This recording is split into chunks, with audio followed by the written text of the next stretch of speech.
Live from the world's capital markets, here are the latest financial headlines brought to you by News Factory. Hello and welcome to Monday's Daily Financial Review. Here's what's making the headlines in the markets today. The dollar-yen price remained largely unchanged in the last session. The stochastic RSI is giving a negative signal. The Bitcoin-dollar pair plummeted 2.4% in the last session. The ultimate oscillator is giving a positive signal, which matches our overall technical analysis. The gold-dollar pair gained 0.8% in the last session after rising as much as 1.5% during the session. The Williams indicator indicates an overbought market. The oil-dollar pair traded sideways in the last session. The MACD's positive signal is in line with the overall technical analysis. Coming up, the choices from our chief analysts for today.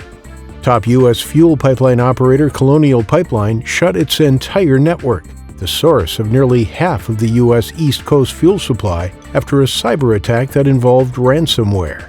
The United Kingdom's Office for National Statistics recently reported the country's unemployment rate, which stands at 4.9% for the third quarter and lower than expectations of 5%.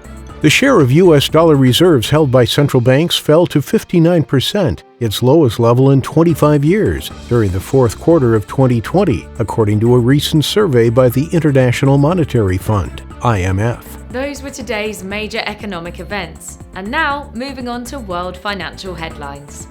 The U.S. 3-month bill auction will be released at 15:30 GMT, the U.S. 6-month bill auction at 15:30 GMT, Finland's industrial output at 500 GMT. Japan's overall household spending will be released at 23:30 GMT, the UK's BRC like-for-like retail sales at 23:01 GMT, Australia's retail sales at 1:30 GMT. We hope that you've enjoyed Monday's financial review. On behalf of all of us here, we wish you a productive trading day. Be sure to join us tomorrow morning for the latest news and events from the financial markets.